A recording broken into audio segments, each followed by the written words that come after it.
भारत माता की। भारत माता की। मंच पर विराजमान भारतीय जनता पार्टी के राष्ट्रीय अध्यक्ष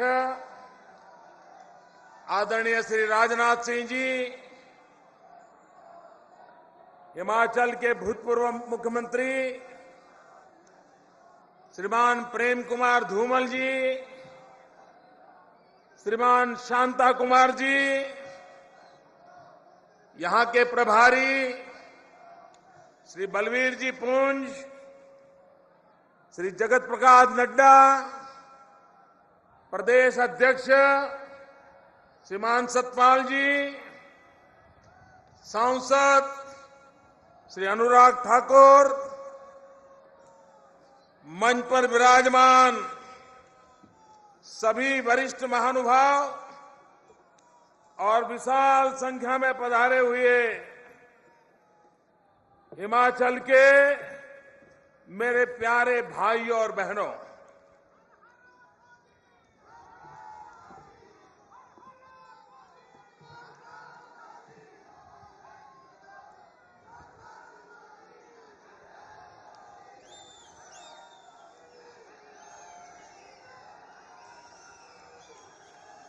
आज मुझे सुखद अनुभव हो रहा है।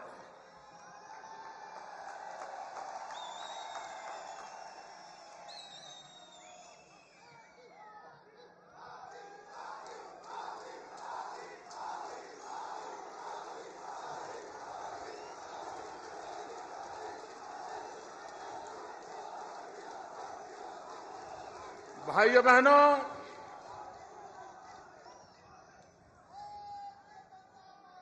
हिमाचल ने मुझे इतना प्यार दिया है, इतना प्यार दिया है और आज इतना सम्मान दिया है। मैं सर झुका करके इस देवभूमि को नमन करता हूं, इस वीर भूमि को भी नमन करता हूं। हमारा छोटा सा हिमाचल प्रदेश आज यहां का हर जवान हर कोने में मां भारती की रक्षा कर रहा है। देश अगर चैन से सोता है तो कहीं न कहीं हिमालय का बेटा जगता है, तभी तो देश चैन की नींद सोता है।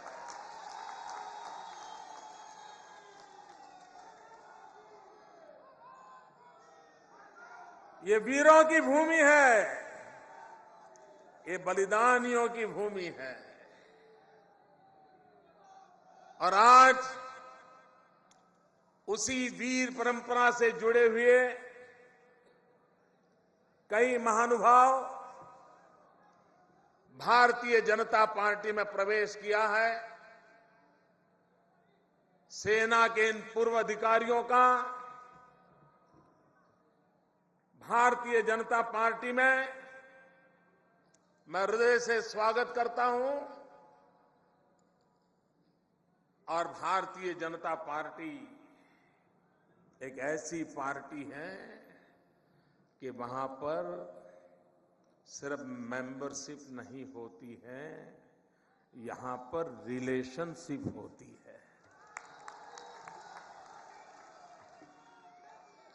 एक बार जो भाजपा में आ जाए, हमारा उसका खून का रिश्ता बन जाता है, हमारा जन्म जन्म का नाता बन जाता है, क्योंकि हम सभी एक ही मां के संतान हैं, वो है हमारी भारत माता।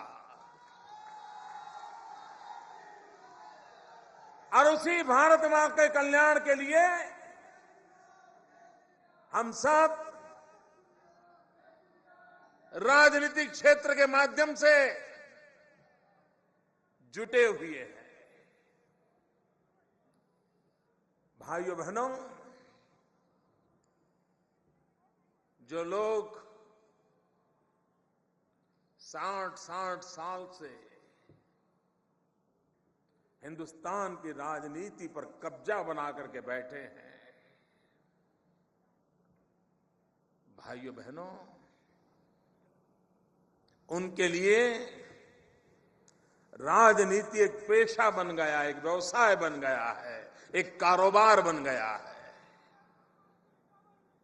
हमारे लिए राजनीति राष्ट्रभक्ति का प्रकटीकरण है और हम देश सेवा के लिए राजनीति के क्षेत्र में आए हैं।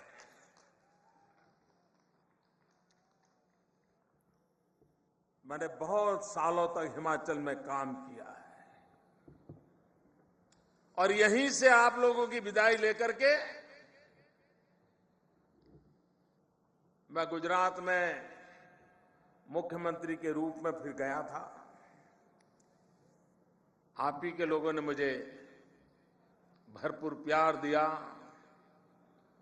आप ही के बीच रह करके मैंने शिक्षा दीक्षा पाई सार्वजनिक जीवन की और इसलिए मेरे जीवन में इस भूमि का विशेष स्थान है।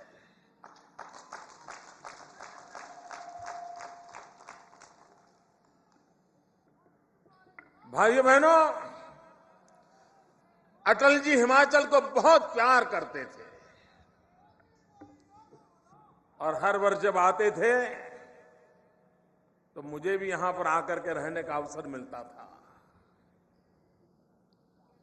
भाइयों बहनों, लेकिन मुझको हिमाचल ने इतना प्यार किया है कि जिसको कभी मैं भूल नहीं सकता।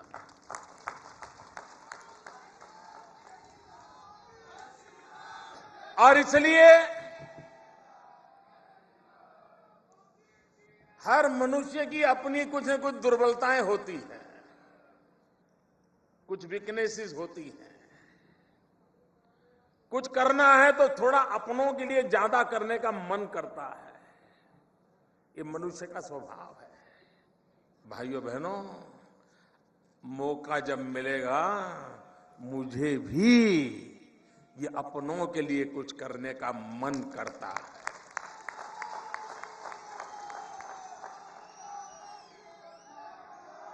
क्योंकि ये मेरे अपने हैं, इन्हीं के बीच मैंने जीवन के महत्वपूर्ण वर्ष बिताए हैं। यहां के चप्पे चप्पे से मैं परिचित हूं और इसलिए भाइयों बहनों, आपके प्यार के बदले में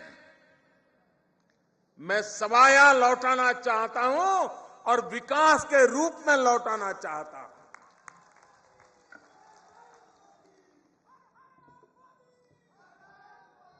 भाइयों बहनों, आप मुझे बताइए, जरा हाथ ऊपर करके पूरी ताकत से जवाब देंगे? जवाब देंगे? आपको ये कांग्रेस सरकार पर रत्ती भर भरोसा है? दिल्ली की सरकार पर भरोसा है? कांग्रेस पार्टी पर भरोसा है? उनके नेताओं पर भरोसा है? उनके वादों पर भरोसा है? उनकी बातों पर भरोसा है? नहीं है ना?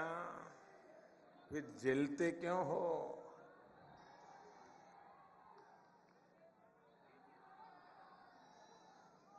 भाइयों बहनों, देश में शायद ये पहली ऐसी सरकार है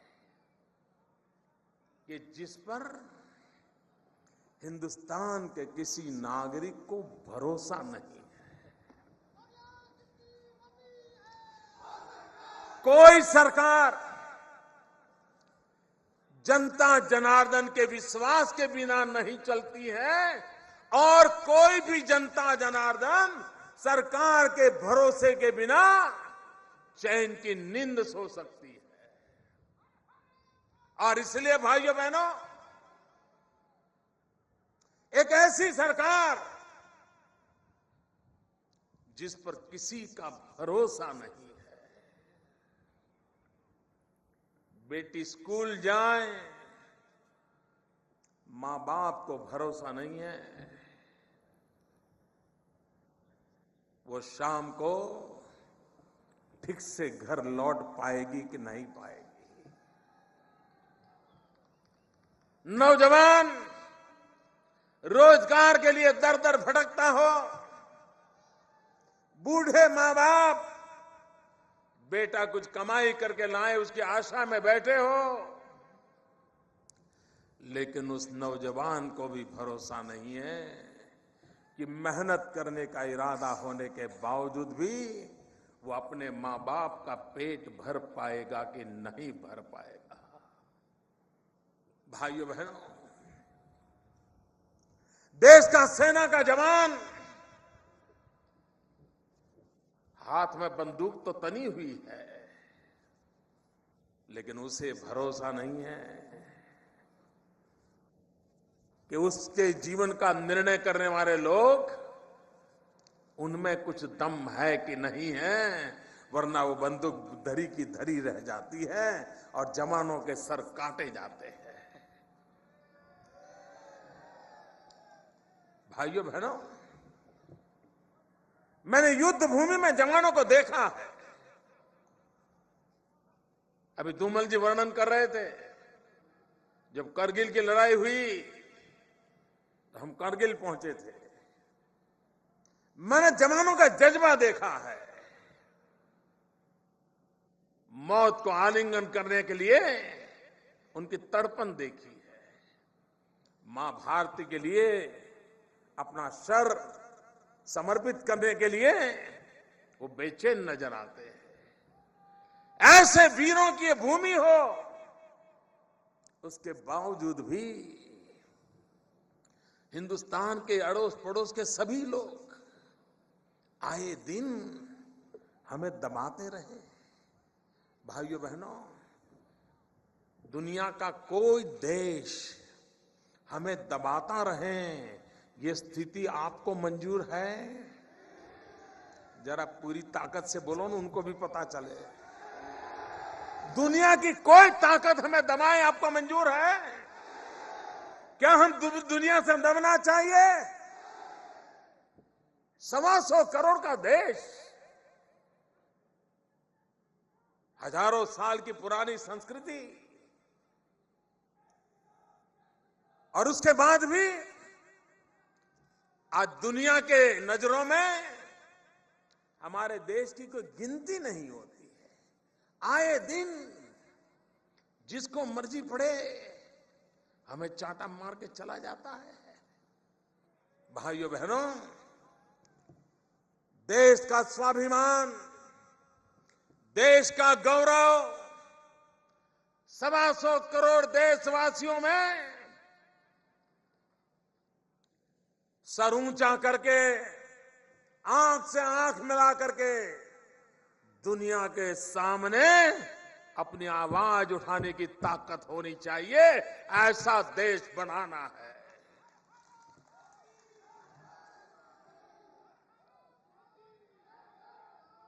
भाइयों बहनों,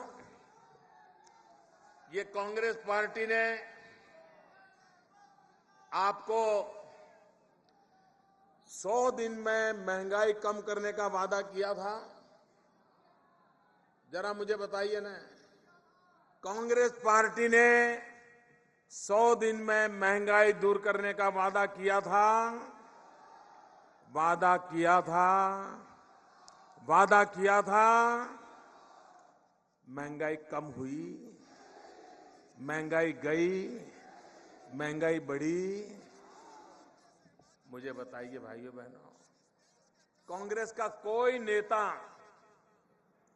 इसका जवाब देता है क्या? कांग्रेस के सारे नेता हिंदुस्तान में घूम रहे हैं, सम्राट अशोक की बात कर रहे हैं, भगवान बुद्ध की बात कर रहे हैं। न जाने रातों रात देश के महापुरुषों की उनको याद आने लगी है, लेकिन महंगाई में मर रहा मेरे देश का नागरिक उन्हें याद नहीं आ रहा है। वो महंगाई के पर एक शब्द बोलने को तैयार नहीं है और देश के सामने ये कहने को तैयार नहीं है, देश के सामने कहने को तैयार नहीं है कि हमने महंगाई हटाने का वादा किया था लेकिन हम महंगाई हटाने में सफल नहीं हुए। देश की जनता हमें क्षमा करे, ये दो शब्द कहने की उनमें ताकत नहीं है। भाइयों बहनों, इसका कारण है कांग्रेस पार्टी का अहंकार 7वें आसमान पर पहुंचा हुआ है। उनको देश की जनता की परवाह नहीं है। ये मान के चलते हैं कि कांग्रेस पार्टी को तो देश की जनता को हमारे बिना कोई चारा ही नहीं है। और इस अहंकार का कारण है कि वे जनता जनार्दन को जवाब देने के लिए तैयार नहीं है। लोकतंत्र में जनता जनार्दन ईश्वर का रूप होता है और ईश्वर के सामने सच्चाई के साथ सर झुका करके जवाब देना ये देश के राजनेताओं की जिम्मेवारी है। लेकिन भाइयों बहनों, कांग्रेस पार्टी जवाब देने को तैयार नहीं है। आप मुझे कहिए, हमारे हिमाचल का किसान जो एप्पल की खेती करता है, अटल जी जब थे तो क्या कारण था कि किसान को पूरे दाम मिलते थे और यूपीए की सरकार आई, ऐसा तो क्या कारण हुआ कि दाम गिर गए। भाइयों बहनों, किसान ने मेहनत की, एप्पल पैदा किए, देश में एप्पल की जरूरत है, लेकिन आपने ऐसी नीतियां क्या बनाई कि जिसके कारण विदेशों से तो एप्पल आता है लेकिन मेरे हिमाचल के किसान को पूरे दाम नहीं मिलते हैं। ये आपके नीतियों का परिणाम है कि पहाड़ों में जिंदगी गुजारने वाला मेरा किसान परेशान है।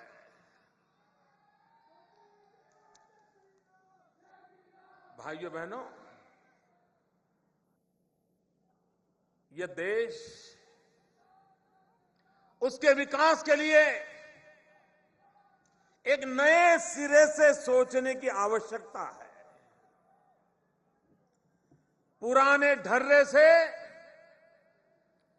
देश की समस्याओं का समाधान संभव नहीं है। आपके सारे प्रयोग विफल गए हैं और इसलिए समस्याओं के प्रति देखने का नजरिया बदलना पड़ेगा। समस्याओं के समाधान के तौर तरीके बदलने पड़ेंगे। आप देखिए, ये हमारा स्पष्ट मत है कि इतना ही विशाल देश वो विविधताओं से भरा हुआ है। उसकी समस्याएं अलग अलग प्रकार की हैं। उन विविधताओं को समझ करके, उसकी समस्याओं को समझ करके उसके उपाय खोजने होते हैं।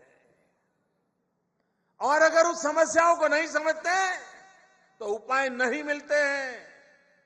मैं जब नया नया हिमाचल में संगठन का काम करने के लिए आया और मैं जब अपना कार्यक्रम बनाने लगा तो मैं जैसे गुजरात में जिस स्पीड से जा रहा था, यहां भी मैं ऐसे अपने कार्यक्रम बनाता था। मैं सोच रहा था कि शिमला से मुझे कुल्लू जाना है, इतने किलोमीटर हैं, इतना टाइम लगेगा, क्योंकि मुझे पहाड़ की आदत नहीं थी।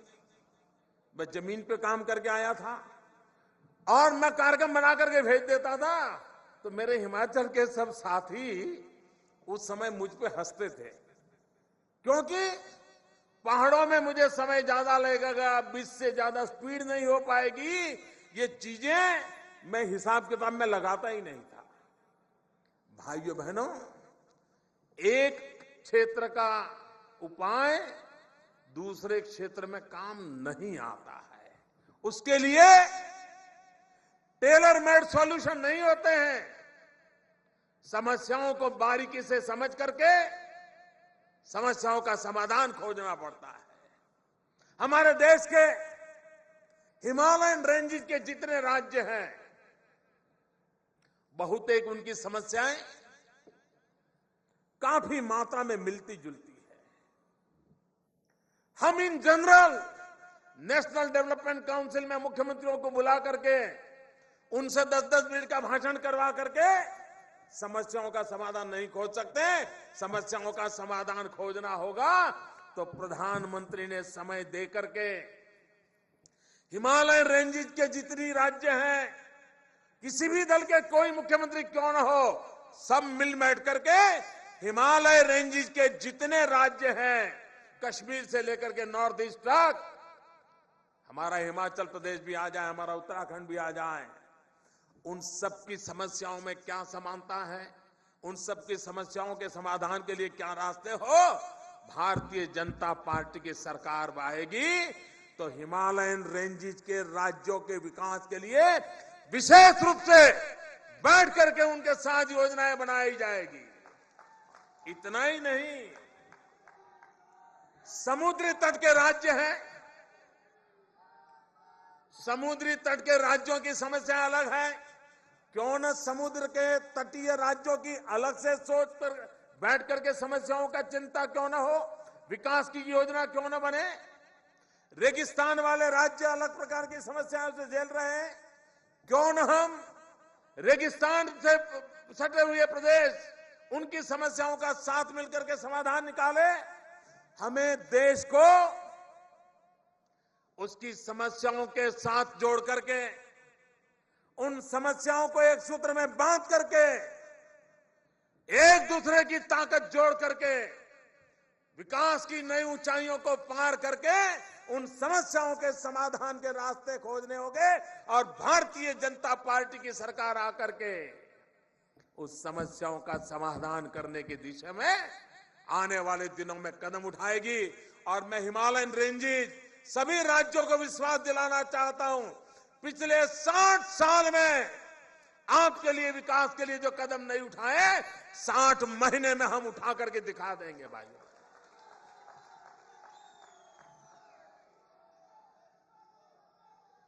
और आपको परिवर्तन नजर आएगा। भाइयों बहनों, भारतीय जनता पार्टी की एक स्पष्ट भूमिका है कि जो लोग पिछले 60 साल में विकास की इस यात्रा से वंचित रह गए हैं, पीछे रह गए हैं, कदम से कदम मिला नहीं पाए हैं, चाहे वो समूह हो, चाहे वो इलाके हो, चाहे वो भूभाग हो, चाहे वो प्रदेश हो, हमारी प्राथमिकता ये रहने वाली है कि समाज में, इलाके में, राज्य में ऐसे जो पीछे रह गए हैं, सबसे पहले उनको आगे लाना है और देश को एक बराबर की स्थिति में ला करके एक साथ पूरे देश को आगे बढ़ाना है। ये हमारी सोच है। और मैं मानता हूं, पिछड़ों को पिछड़े रख करके, जो राज्य पीछे रह गए उनको पीछे रख करके हिंदुस्तान कभी आगे बढ़ नहीं सकता। और इसलिए भारत मां की कोई भुजा दुर्बल ना हो, भारत मां का शरीर का कोई अंग दुर्बल ना हो, पूरी भारत माता स्वस्थ हो, उसके सभी अंग स्वस्थ हो, ऐसा हिंदुस्तान बनाने का सपना लेकर के भारतीय जनता पार्टी विकास की व्यूह रचना लेकर के आगे बढ़ने में विश्वास करती है।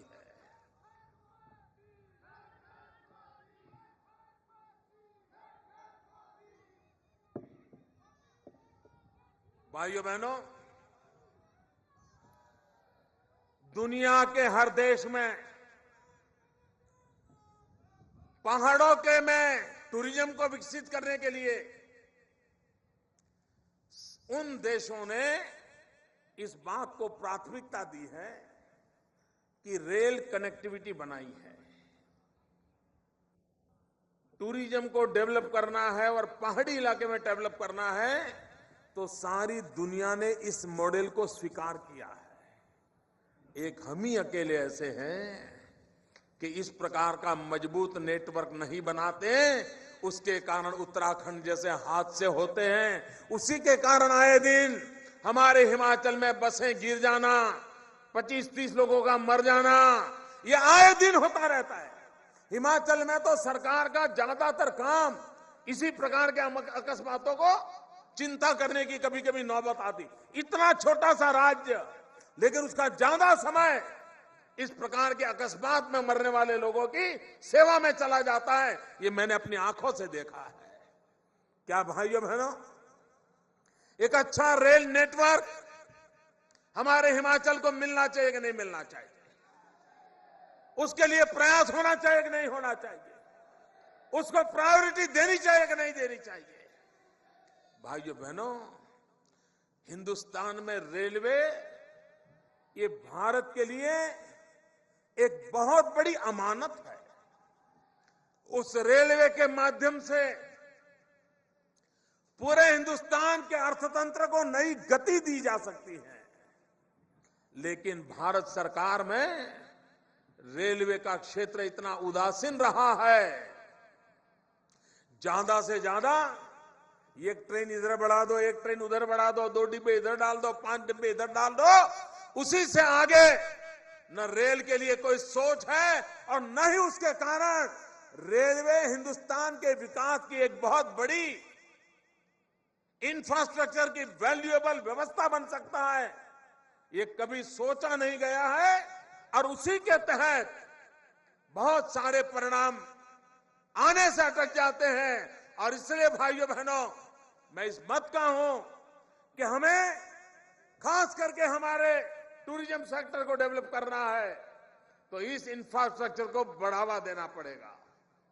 मैं श्रीमान धूमल जी को इसलिए बधाई देना चाहता हूं कि उन्होंने सरकार चलाते समय हिमाचल के पर्यावरण की रक्षा के लिए भरपूर कोशिश की। अनेक अवार्ड्स मिले उनको इस काम के लिए भी। और वैसे भी शिक्षा का क्षेत्र हो, इंफ्रास्ट्रक्चर का क्षेत्र हो, एनर्जी सेविंग का काम हो, एनवायर प्रोटेक्शन का काम हो, अनेक क्षेत्र, करीब करीब 85 राष्ट्रीय अंतर्राष्ट्रीय अवार्ड पाने का काम भारतीय जनता पार्टी की धूमल जी की सरकार ने हिमाचल में करके हिमाचल को विश्व के सामने एक विकास तेजी से करने वाले राज्य के रूप में खड़ा कर दिया था। भाइयों बहनों, समस्याओं का समाधान विकास के बिना होने वाला नहीं है। भाइयों बहनों, महंगाई जैसे देश को तबाह कर रही है, वैसे ही देश को तबाह कर रहा है भ्रष्टाचार। आप मुझे भाइयों बहनों बताइए, भ्रष्टाचार से देश को मुक्ति चाहिए कि नहीं चाहिए? जरा पूरी ताकत से एकदम आखिर से आवाज आनी चाहिए। भ्रष्टाचार से देश को मुक्ति चाहिए कि नहीं चाहिए? अगर भ्रष्टाचार से मुक्ति चाहिए तो भ्रष्टाचारियों से मुक्ति चाहिए कि नहीं चाहिए? भाइयों बहनों, प्रधानमंत्री कहते हैं पैसे पेड़ पर नहीं उगते हैं। प्रधानमंत्री कहते हैं कि पैसे पेड़ पर नहीं उगते हैं। प्रधानमंत्री जी, आप ही की पार्टी के नेता और इसी प्रदेश के मुख्यमंत्री श्रीमान वीरभद्र जी, उन्होंने चुनाव में अपना जो नामांकन भरा है, उस नामांकन में 3 साल के अंदर अंदर उनकी संपत्ति 14 गुना बढ़ गई। 14 गुना, 14 टाइम बढ़ गई। उन्होंने लिखा है अपने एफिडेविट में। और जब पूछा गया ये इनकम कैसे बढ़ी, तो उन्होंने कहा एप्पल के पेड़ों से पैसे बढ़े हैं। प्रधानमंत्री जी, आप कहते हैं पैसे पेड़ पर नहीं उगते हैं। आपके एक मुख्यमंत्री कहते हैं पेड़ पर से 14 गुना पैसे मिल गए।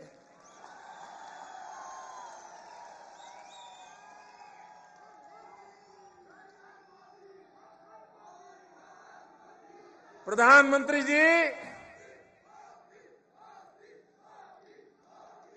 अगर विकास करना है तो जज्बा चाहिए, दौड़ती हुई सरकार चाहिए, जन सामान्य से लगाव चाहिए, तब जाकर के समस्याओं का समाधान होता है। भाइयों बहनों, अभी एक नेता कौन भ्रष्टाचारी है, कौन मंत्री क्या है, इसकी जरी हिसाब लेकर के घूमते रहते हैं।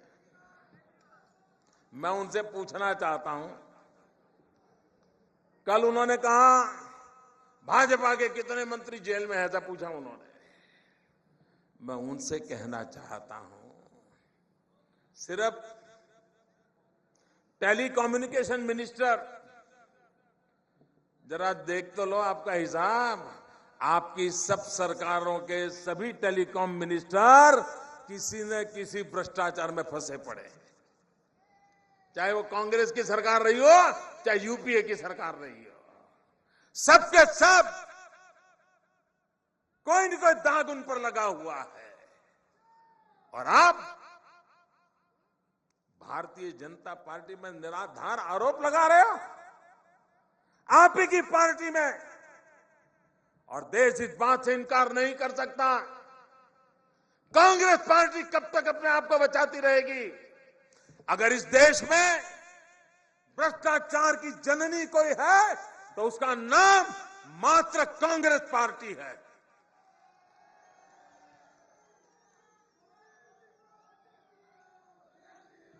मैं कांग्रेस के नेताओं से पूछना चाहता हूं, अगर आप भ्रष्टाचारी नहीं हो, आप भ्रष्टाचार नहीं करते हो, तो हमें बताओ, ये विदेशों में जो काला धन है वो वापस लाने में आपको तकलीफ क्या हो रही है? हमें तकलीफ नहीं हो रही है, हम भाजपा के किसी कार्यकर्ता को तकलीफ नहीं हो रही है। आप मुझे बताइए भैया, आपको काला धन वापस लाए तो तकलीफ है कोई? आपको काला धन वापस लाए तो तकलीफ है क्या? आपको काला धन वापस लाए तो तकलीफ है क्या? उधर पीछे वालों को कोई तकलीफ है क्या भाई? किसी को तकलीफ नहीं है ना, क्योंकि आपके पैसे नहीं है तो आपको तकलीफ क्यों होगी? आपका 1 रुपया दुनिया की किसी बैंक में नहीं पड़ा है तो आपको परेशानी काहे की? तो परेशानी किसको होती है? परेशानी किसको होती है? जिनका काला धन विदेशी बैंकों में जमा है, उन्हीं की नींद खराब हो रही है। भाइयों बहनों, ये विदेशी बैंकों में जो काला धन पड़ा है वो हिंदुस्तान के गरीब का पैसा है, हिंदुस्तान के गरीब का हक का पैसा है। ये चोर लुटेरों ने हिंदुस्तान के खजाने को लूट लूट करके, गरीब के पेट में से लूट लूट करके विदेशों में बैंकों में जमा किया हुआ है। भाइयों बहनों, उसको वापस लाने का हमारा फैसला है। वापस लाना चाहिए नहीं लाना चाहिए भैया? जरा जोर से बोलो, लाना चाहिए नहीं लाना चाहिए? और मेरी तो बिल्कुल स्पष्ट मत है कि विदेश से काला धन वापस लाएंगे और जो फिक्स सैलरी वाले लोग हैं, बंधी हुई आय वाले लोग हैं, और जो ईमानदारी से इनकम टैक्स भरते हैं, देश के लिए मर्यादित इनकम होने के बावजूद भी सैलरी वाले लोग इनकम टैक्स देते हैं। जिन्होंने देशभक्ति का काम किया उनका क्या गुनाह? जो चोर लुटेरे ले गए उनको तो कोई पूछने वाला नहीं है, लेकिन जो ईमानदारी से टैक्स भरता है उसकी कोई परवाह नहीं है। और इसलिए हमारा निर्णय है कि विदेश से जो काला धन वापस लाएंगे उसमें से कुछ परसेंटेज ये जो रेगुलर सैलरी वाले लोग इनकम टैक्स भरते हैं ना, उनको इनाम के रूप में वापस देंगे। उनकी देशभक्ति की इज्जत की जाएगी। और हमारा हिमाचल तो एक प्रकार से सरकारी नौकरी में ही सब लोग हैं, बंदी इनकम वाले हैं, बेचारे इनकम टैक्स भरना पड़ता है, उनको इसका फायदा मिलेगा। देश के इस प्रकार से देश के लिए काम करने वाले लोगों को इसका फायदा मिलेगा।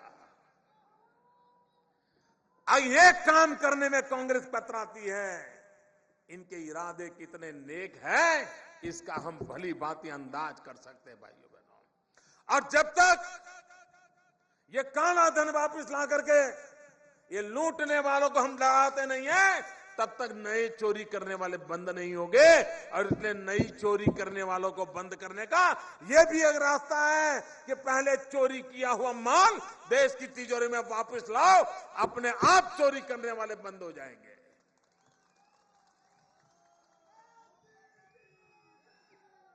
और दूसरा है भाइयों, मुझे भ्रष्टाचार किसके लिए करना है, मुझे रुपये किसके लिए चाहिए, आगे पीछे कुछ नहीं है। और इसलिए भाइयों बहनों, ये तन समर्पित है, मन समर्पित, हमारा जैसा व्यक्ति ही लड़ाई लड़ सकता है भाइयों। ये हिसाब किताब करने वाले लोग नहीं लड़ सकते। जो लोग मौत को मुट्ठी में लेकर के निकलते हैं ना, वो ही तो कुछ करके दिखा सकते हैं। जो हिसाब किताब करते हैं वो नहीं कर सकते दोस्त।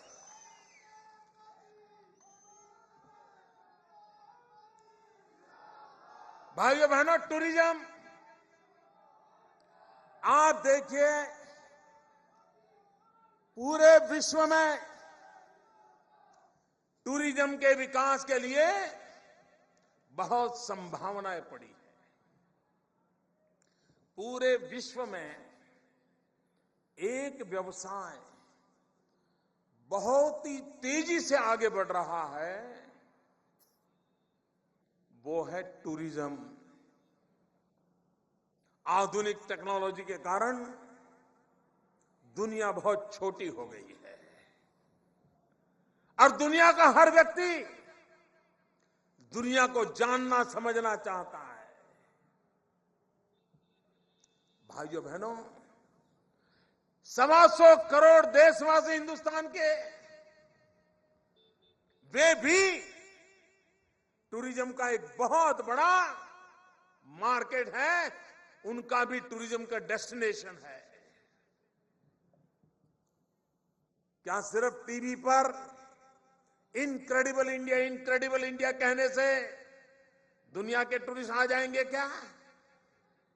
भाइयों बहनों, हिमाचल के गरीब से गरीब व्यक्ति को रोजी रोटी देने का अवसर टूरिज्म से मिलता है। हिमाचल के नौजवान को रोजी रोटी कमाने के लिए अपना घर गांव छोड़ करके दिल्ली की गलियों में जिंदगी गुजारनी न पड़नी चाहिए, उसको अपने घर में रोजी रोटी मिलनी चाहिए। टूरिज्म में वो ताकत है कि यहां के नौजवान को रोजगार मिल सकता है। और भाइयों बहनों, थोड़ी कोशिश की जाए, टूरिज्म बहुत आसानी से विकास किया जा सकता है।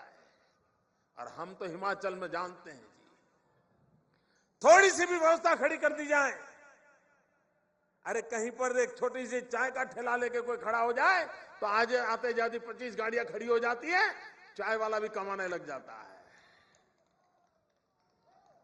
आजकल मैं चाय वाले की बात करता हूं ना, तो कुछ लोगों को गुस्सा आता है।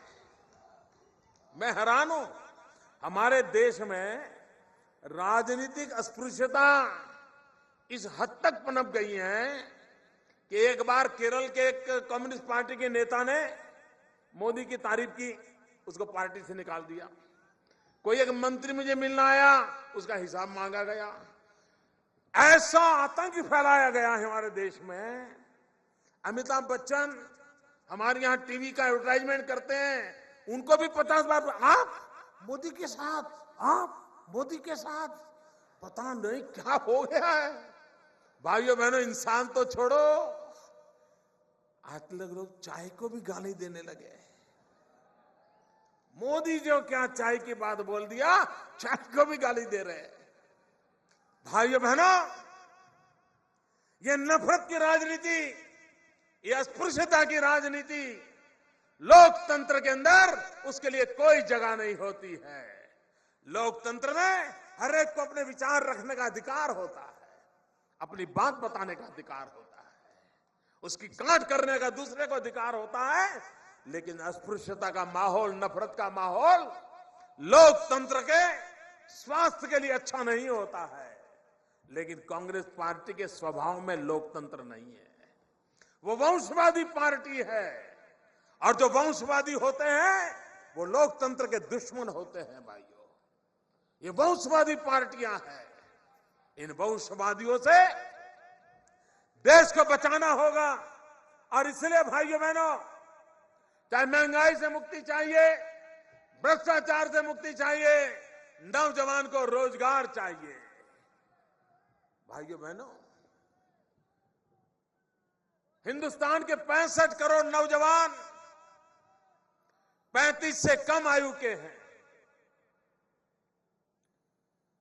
भारत का भाग्य बदलने की ताकत देश के नौजवान में है। उसे अवसर चाहिए,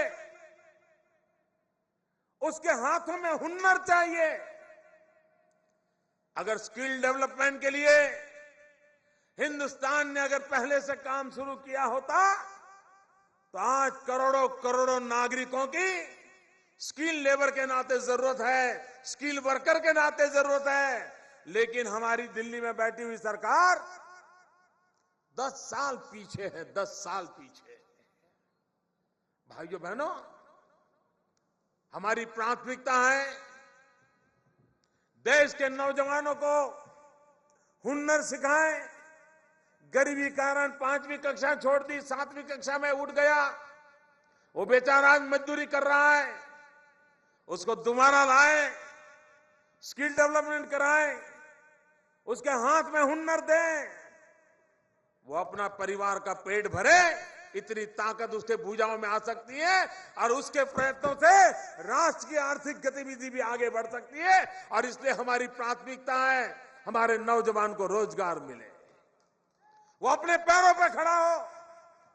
वाजपेयी जी की सरकार ने हिमाचल को स्पेशल पैकेज दिया था, औद्योगिक विकास के लिए टैक्स इंसेंटिव दिया था, और उसके कारण देखते ही देखते हिमाचल में उद्योग लगने लगे थे, रोजगार बढ़ने लगे थे। लेकिन यूपीए की सरकार आते ही उसे बंद कर दिया, ताले लग गए, विकास रुक गया। बेरोजगार नौजवान नौकरी के लिए, रोजगार के लिए तड़पता रह गया। भाइयों बहनों, हिमाचल के जीवन को बदलना है तो हिमाचल के नौजवानों को रोजगार मिले, इसको प्राथमिकता देनी होगी। टूरिज्म जैसे एक महत्वपूर्ण क्षेत्र है जो हिमाचल के नौजवान को रोजगार दे सकता है, उसी प्रकार से उसके हाथों में हुनर दिया जाए, उसके हाथों में कौशल्य दिया जाए, तो हिमाचल का नौजवान पूरी अपनी ताकत बता करके वो भी सुख चैन की जिंदगी जी सकता है, अपने मां बाप जी सकते हैं, इस प्रकार की व्यवस्था कर सकता है। भाइयों बहनों, हमारे देश की सारी समस्याओं का समाधान विकास की राजनीति में है। अब देश वोट बैंक की राजनीति बहुत देख ली भाइयों, देश को तोड़ने वालों की राजनीति बहुत देख ली। कल मैडम सोनिया जी दक्षिण में थी, उनके सुपुत्र भी वहां से कुछ न कुछ गालियां दे रहे थे हमें, और मैडम भी कुछ न कुछ सुना रही थी। और वो कल कह रही थी मोदी ने स्टैच्यू ऑफ यूनिटी का मुहिम उठाया है ना, तो उन्होंने कहा अगला चुनाव यूनिटी के लिए, यूनिटी के लिए। वो कभी कहती है कुछ लोग जहर की खेती करते हैं। मैडम सोनिया जी, ये जहर की खेती कौन कर रहा है?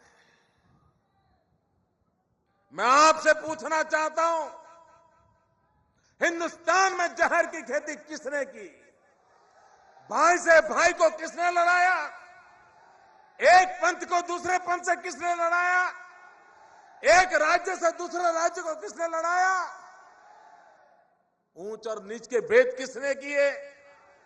अमीर गरीब के भेद किसने किए? शिक्षित अशिक्षित के भेद किसने किए?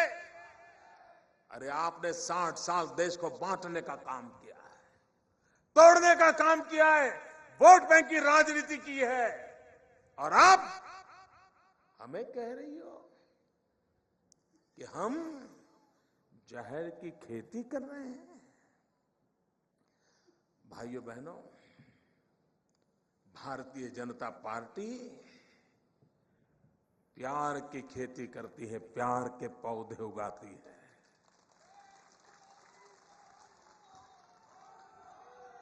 मैं उदाहरण देता हूं,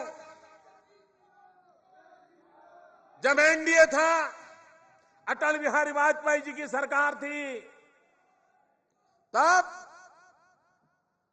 मध्य प्रदेश में से छत्तीसगढ़ बना। मध्य प्रदेश में छत्तीसगढ़ अलग हुआ। मध्य प्रदेश भी मिठाई बांट रहा था, छत्तीसगढ़ भी मिठाई बांट रहा था। उत्तर प्रदेश में से उत्तराखंड अलग हुआ। उत्तर प्रदेश भी मिठाई बांट रहा था, उत्तराखंड भी मिठाई बांट रहा था। बिहार में से झारखंड अलग हुआ, बिहार भी मिठाई बांट रहा था, झारखंड भी बांट रहा था, क्योंकि भारतीय जनता पार्टी अटल बिहारी वाजपेयी के नेतृत्व में प्यार की खेती करते थे, प्यार की खेती करते थे। और आप जहर की खेती करते हो, इसका जीता जागता उदाहरण आंध्र प्रदेश है।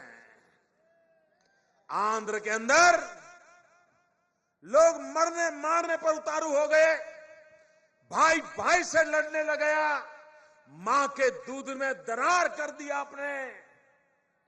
क्या आप हंसी खुशी के साथ सीमांध्र के लोगों को विश्वास में लेकर के, तेलंगाना के लोगों को विश्वास में लेकर के तेलंगाना की रचना नहीं कर सकते थे? लेकिन आप जहर की खेती करने में माहिर है, और उसी का नतीजा है कि आज वहां आग लगी हुई है, अविश्वास का माहौल पैदा हुआ है। भाइयों बहनों, जहर की खेती कौन करता है? देश भली भांति जान चुका है। देश को एकता, शांति, सद्भावना, भाईचारे को लेकर के 125 करोड़ देशवासी एक परिवार के नाते, भारत मां के संतान के नाते आगे बढ़े, यही सपना भारतीय जनता पार्टी का है। हमने विकास की नई ऊंचाइयों को पार करना है, और इसलिए भाइयों बहनों, 2014 का चुनाव विकास के लिए होना चाहिए। 2014 का चुनाव नौजवान को रोजगार के लिए होना चाहिए। 2014 का चुनाव भ्रष्टाचार से मुक्ति के लिए होना चाहिए। 2014 का चुनाव गरीब के घर में रोजी रोटी की व्यवस्था हो, उसके लिए होना चाहिए। 2014 का चुनाव जिसके पास रहने के लिए घर नहीं है, उसको घर मिले, इसके लिए होना चाहिए। 2014 का चुनाव बीमार मां बाप के लिए दवाई की सुविधा उपलब्ध हो, उसके लिए होना चाहिए। सामान्य मानवीय की आवश्यकताओं की पूर्ति के लिए सरकार चुनी जानी चाहिए। और मैं आज आपको भाइयों बहनों बताना चाहता हूं, वादे करने वाले बहुत आए, वादे करने वालों को बहुत देखा है, आज मैं वादे नहीं, इरादे लेकर के आया हूं। भाइयों बहनों, ये पक्का है एनडीए की सरकार बनने वाली है। और एनडीए की सरकार आज बनने वाली है तो एनडीए का मूल नाम है नेशनल डेमोक्रेटिक अलायंस। हमारा एजेंडा है नेशनल डेवलपमेंट अलायंस। वही एनडीए है, नेशनल डेवलपमेंट अलायंस के रूप में हम देश को विकास की नई ऊंचाइयों पर ले जाने का संकल्प लेकर के आए हैं। आप सब मेरे साथ बोलिए, भारत माता की। दोनों मुट्ठी बंद करके पूरी ताकत से बोलिए, वंदे। ऐसे नहीं, इन पहाड़ियां गूंजनी चाहिए दोस्तों, सिर्फ आपकी आवाज नहीं, एक एक पहाड़ की आवाज आनी चाहिए। वंदे वंदे वंदे वंदे वंदे वंदे वंदे वंदे वंदे वंदे।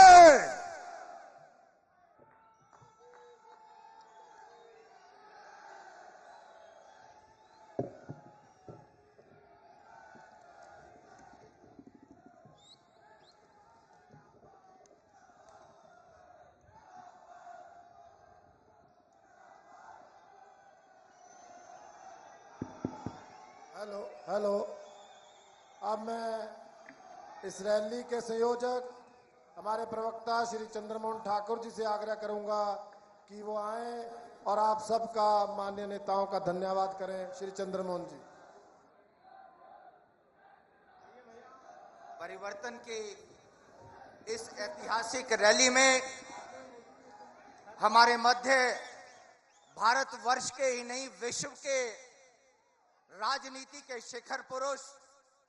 आप देख रहे हैं सुजानपुर में नरेंद्र मोदी की रैली हो रही है। इस दौरान भाजपा के कई दिग्गज आगू पहुंचे हुए हैं। इस दौरान नरेंद्र मोदी ने जहां नौजवानों को रोजगार देने की बात कही है, तो वहीं उन्होंने काले धन को वापस लेके आने का मुद्दा भी उठाया है। इस दौरान नरेंद्र मोदी ने कांग्रेस सरकार पर जमकर शब्दीवार किए हैं। उन्होंने कहा है कि कांग्रेस जहर की खेती कर रही है। उन्होंने कहा है कि एनडीए ने प्यार फैलाने की बात हमेशा की है और उन्होंने इससे वार करते हुए कहा है कि कांग्रेस ने जहर की खेती की है। उन्होंने कहा है कि काले धन को वापस लेके आएंगे और देश का विकास करेंगे। खबरों की दुनिया में आइए, हमारे साथ कहीं भी और कभी भी जुड़िए।